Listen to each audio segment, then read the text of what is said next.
Welcome back to the Get Off the Treadmill podcast for small business owners and entrepreneurs, where we show you how to build a successful business and to have a life too. We're going to dive into another topic that helps us make more money in less time and to get off the treadmill so we can experience a life of significance.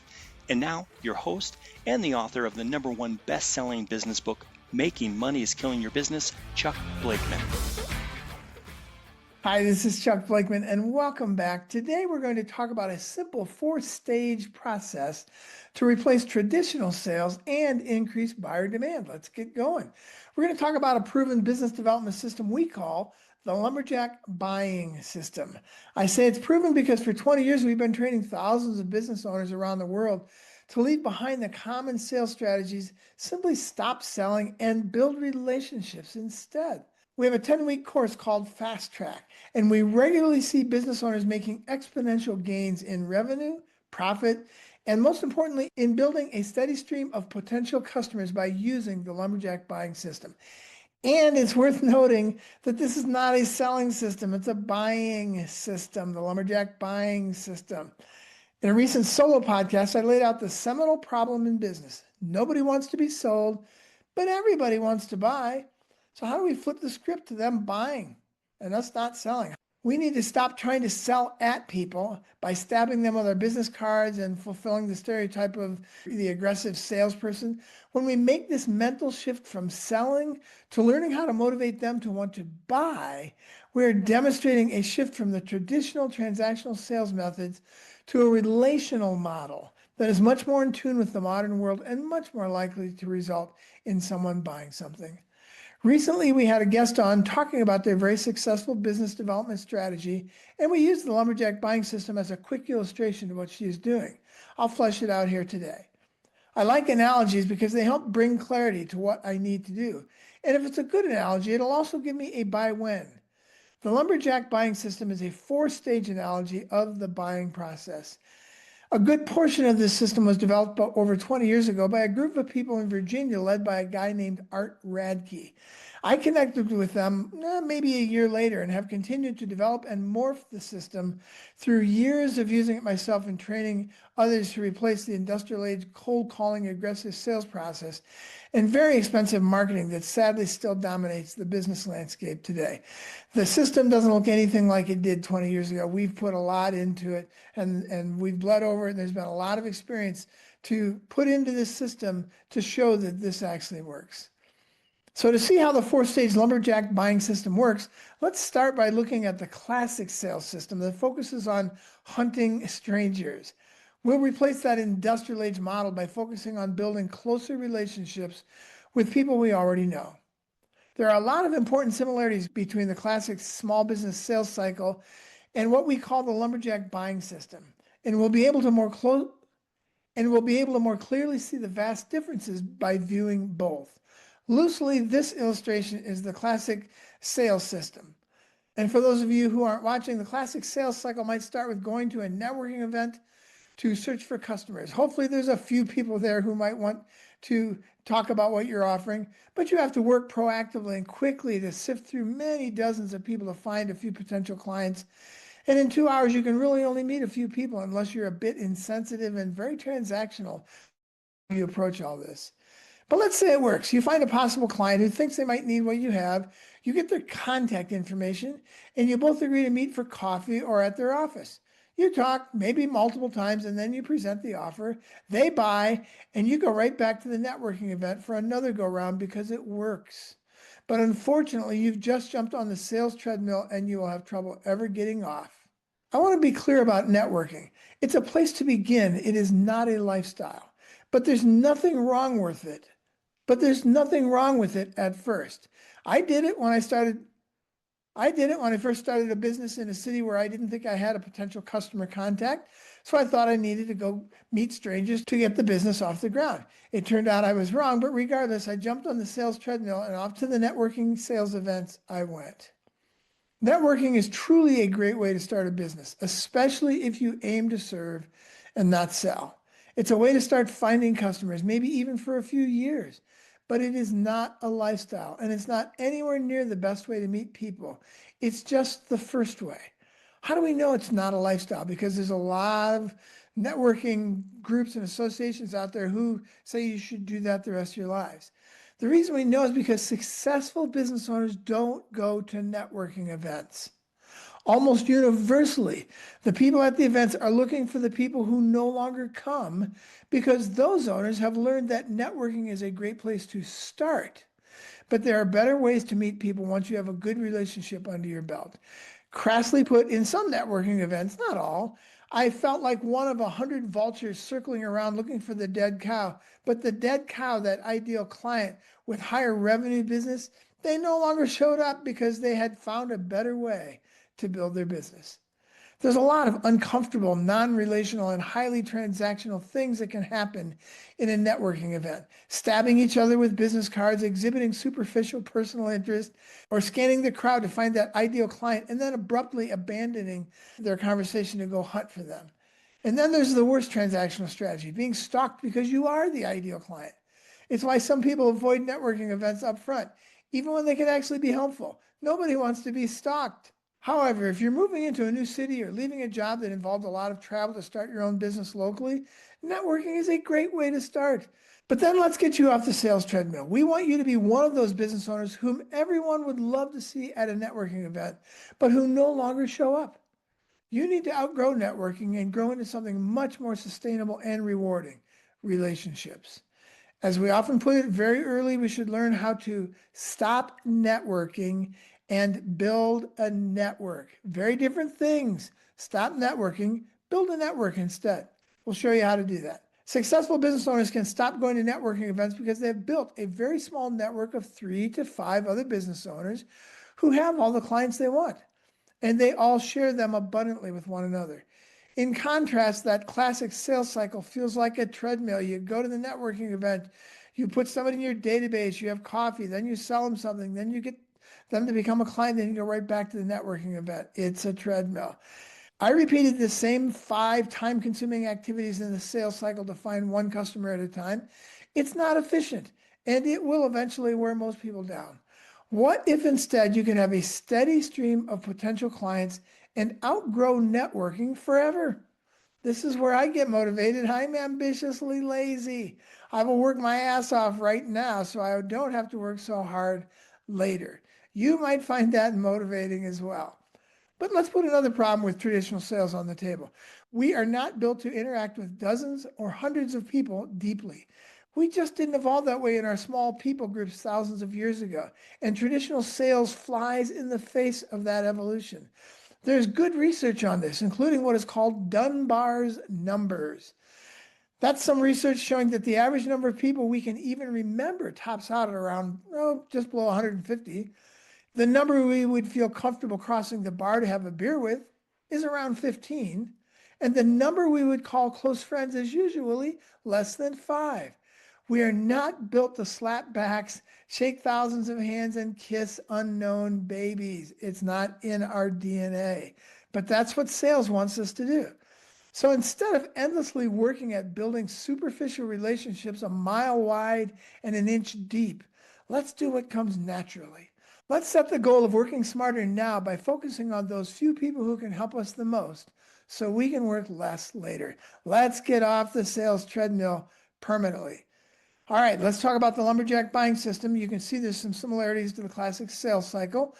We will still go through the process of meeting people, talking to them, and inviting them to be a client, and then go back to the networking to find another. But instead of repeating the cycle, we want to break the cycle. Our aim is to get to where we rarely, if ever, have to go to networking events because we don't need to meet strangers anymore. We want to create a steady stream of potential clients by building our own small network. That breaks the cycle of dependency on networking and frees us to grow exponentially with much less effort. It's what successful small business owners and independent agents do. They graduate from networking and they jump off the treadmill. So in our Lumberjack Buying System allegory that we've been training owners with for 2 decades, the forest is synonymous with networking. If you don't know anybody, go to the forest. If you don't have any trees, go get one. We initially go to the forest, the networking events, to find new people to put in our database, which we would call our outside woodpile. That's the second stage of our strategy. If we're doing this right, we're not looking for just any tree. The fog and mirror test, are they breathing, is not a good litmus test for finding the right customer. If you have a very clear understanding of who your ideal client is, you go to the forest looking specifically for, say, cherry or almond trees, and it's very obvious to you when you find them. This is the first way you can make networking more efficient and graduate from it sooner. Know precisely whom you're looking for. We'll show you how to get clarity about that later on. If we're successful, we get the right person's contact information and carry that home. In our allegory, we've just moved from the forest, which is the networking event, to our own outside woodpile, which is our database. Too often, however, we stall out right there. I have a friend who for years taught a course titled, "A rubber-banded stack of business cards is not a marketing strategy." Enough said. We need to keep the process moving. So we've got these first two stages, the forest and the outside woodpile. When you get somebody's database information, you put it in there, you have an outside woodpile. I want to talk about an old sales saw. Time kills deals. It is absolutely true that time kills deals, which should highly motivate you to keep moving through the process with the people you've connected with. But it is equally true that if you don't relax and invest time in seasoning the relationship, just like you would need to season wood, you're likely to get a no. Time kills deals, and build relationships live in a healthy tension that keep us moving at an appropriate pace.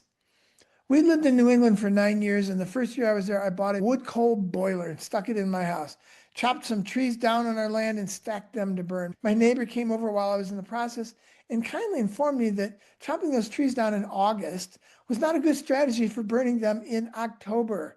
They had not been seasoned or dried and would not burn. Instead, they would just spit, sputter, smoke, and protest loudly when I put them on the fire, much like people do when we're too aggressive with them. I use this sad analogy all the time. Guy walks into the bar and asks a woman, "What's your name?" And she says, "My name's Anna." And he says, "Hey, Anna, will you marry me?" Well, if Anna marries him, they deserve each other. The problem with that is that there's no seasoning in the relationship. And we need to do the same thing with people that we would do with wood. So I learned that wood is like people. It needs to be seasoned. I called a guy and bought 4 cords of seasoned wood. Lesson learned. This is the first mistake we make in sales. We see everyone with dollar signs on their foreheads and think our job is to separate them from as much of that money as possible, as quickly as possible. Again, it's what we've been taught. But business has never really been transactional. Thanks again to the factory system for this unhelpful detour. With rare exceptions, and no, you aren't one of them, we need to season relationships before we can make requests of them. I'm very comfortable asking people I know for help, and rightly so, but not so much from people I don't. Wood needs to season on the outside wood pile for a while, and relationships need to develop too in order to get rid of that suspicion and to build trust and confidence. That doesn't mean you don't do anything with your digitally rubber-banded stack of business connections. Unlike the wood, you don't season relationships by just letting them sit there idle. In other podcasts, we'll talk about a simple drip system to season relationships and build trust that takes very little time and energy, but offers huge returns. Okay, let's go from the outside wood pile. Remember, the forest is the networking group or someplace you meet somebody for the first time. You get their information and you put that in your database, and your database is the outside wood pile. Let's move to the inside wood pile. How do we do that? Well, before we do that, let's talk about trust. Trust is the cornerstone of a seasoned relationship, and we'll show you how to gain trust very early on in this outside woodpile process. Once you have a seasoned relationship, it's much easier to have a conversation about your product or your service and gauge other people's interests. You might have a few dozen interactions with them while they're on the outside woodpile before you finally get to the good stuff. Then they are finally ready to sit down with you to talk specifically about whether your product or your service is a fit for them. If you are going to be talking about your product or your service and asking them if it's a fit, you are finally having what we call a buying conversation. And if you're having that, your potential client is now on the inside woodpile. You're in the house, you're in the cottage, things are heating up, and you're much closer to having them become your customers. One more step. We go from the inside woodpile to on the fire, from a buying conversation to one simple question. that makes us know that they're on the fire, yes or no. So the Lumberjack Buying System allegory serves to remind us that time kills deals. The first winter in New England, I found out you really don't want wood lying around inside for a couple of weeks because the bugs thought it was spring and started hatching. When a potential customer or client is at the point of wanting to discuss your product or service, it's not a good time to let that drop. You need to keep things moving. Time kills deals. The closer you get to a decision, generally, the faster things should move, like water moving through a narrow opening. The fancy term for this in physics is called the Venturi effect. The closer you get to the sale, the faster the process should move. Same thing with trees. A tree can be in the forest for 80 years, but as soon as you chop it down, the clock starts. And you've got a limited amount of time to actually season that wood and then bring it inside and burn it before the whole thing falls apart on you. Many times people move from the inside wood pile, which is that buying conversation. Hey, would you like to talk about my product or my service?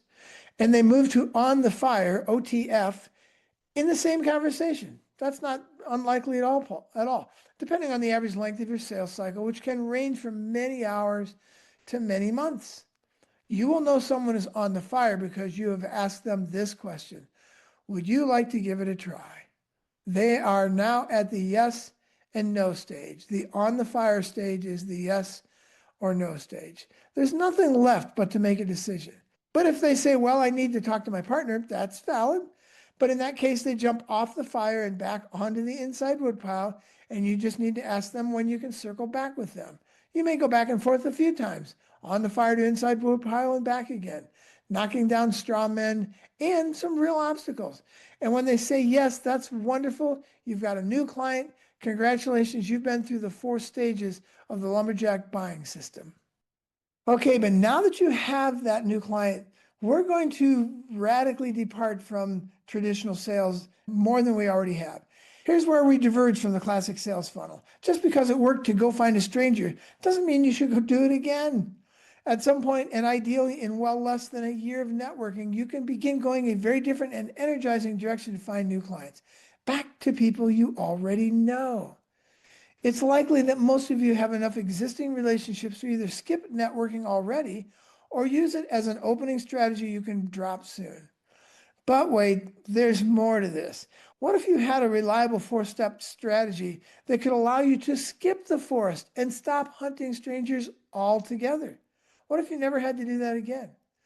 And over the course of a year or so, what if the process also allowed you to even not rely on your own outside woodpile, your own database, and still have potential customers or clients show up without having been pursued in any way? How does that work? I've had it happen multiple times. This is where it gets fun. The most expensive part of sales in both time and money, and frankly in energy, is on the front end, finding people to talk to. What if we could greatly reduce or even eliminate that front end work and the tons of marketing, time, and money it requires? Let's find our clients somewhere else going forward, from people we already know. When you have 3 to 5 lumberjacks regularly referring people to you, and you're no longer going to the forest to hunt new clients, sales is a lot more fun and a lot more effective in growing our business quickly. The shift away from the industrialized sales process is a focus on lumberjacks, not just customers. You might have to go after customers right away as well, but your focus should still be on even turning those customers into lumberjacks. So let me give you a 4-step process to find your lumberjacks. Lumberjacks are people who have already been to the forest, who've already cut down, stacked, dried all the wood. They've seasoned the relationships. They have a database full of cherry trees. And that's what you're looking for, are people who are cherry trees. And they got 250 of them. They've been dealing with cherry trees for 27 years or even 7 years. It doesn't matter. They built the relationships. That person is a potential lumberjack for you. You've got to figure out how to motivate them to begin to refer your ideal clients to you, because once they do, the floodgates open. So here's the first step. Ask yourself, who has all the clients you want? Who has cherry trees? Who has almonds? Whatever it is. Who has the ideal client that I want?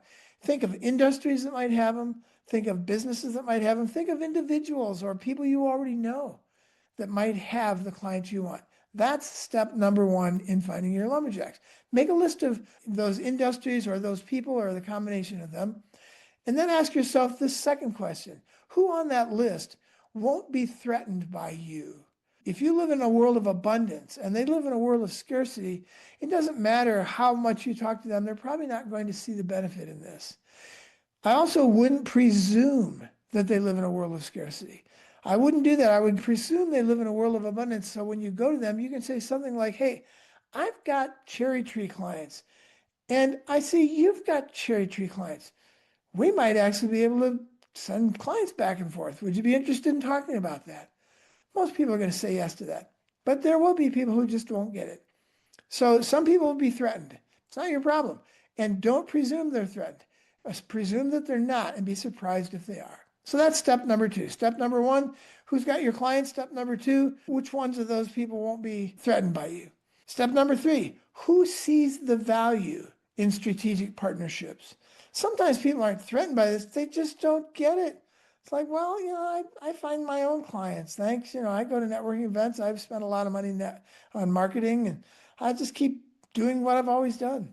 You can't work with that. You need to find someone who actually understands the value of A, living in abundance, and B, having strategic partnerships, living in community. Step number four, when you've done those three questions, question number four is who is in or alongside your business or your profession who might be able to help you in this way. One of the things we forget, or one of the things we maybe have been taught, is that even though somebody has all the clients I want, they're not going to want to share them with me because they're too close to what I do. They might be threatened by me. Again, this is us presuming that people live in a world of scarcity. I knew these accountants, I lost track of them. There were like these 5 accountants who met every month for at least a year or two that I was aware of. And they asked themselves the question, who could I send to you that is not my ideal client? And who could you send to me that's not your ideal client? And they learned that they had lots of people they could send back and forth, new potential clients, old clients.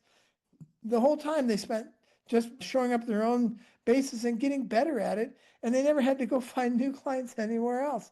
So it's a beautiful thing. Don't be afraid to talk to people who are directly in your profession because of the 80-20 rule. 80% of the people they want might be the 20% you don't want, and vice versa. So I haven't found a single business, industry, or profession where focusing on building a relationship with someone who has all the customers you want wasn't exponentially better than hunting one customer or one tree at a time. The classic sales process has taught us to always chase the next client, go chop down another tree, go to the forest and chop down another tree, and chase the next client by finding the next stranger. But the easiest and most rewarding way to find your next client is to connect with somebody you already know who has all the clients you want, isn't in competition with you, and can send you a few clients at a time for years to come. These are lumberjacks. They've been to the forest, they've chopped down a lot of trees, and you don't have to play the game. They've already done it. They've been to the networking forest and beyond for years, and they built a great outside woodpile full of potential clients for you. At any given time, we might all have 3, 10, or even 20 potential customers on our list. What if you had 1,400? Your lumberjacks have great relationships with their existing and past customers and with other people who are friends and or lumberjacks for them. These friends of theirs could all function as the same resource for you. Let's do the math.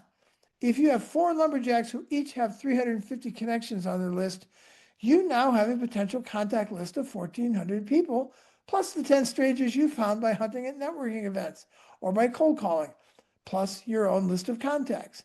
As you develop the trust of these lumberjacks, they will be gate openers for you, and your database expands from the few hundred that you have to 1,400 plus.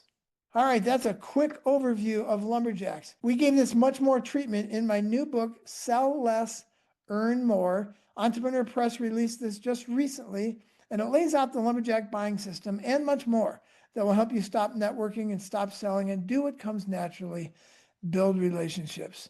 The big principle in the book is serve, don't sell. And the lumberjack buying system is one of the ways we start to make that shift.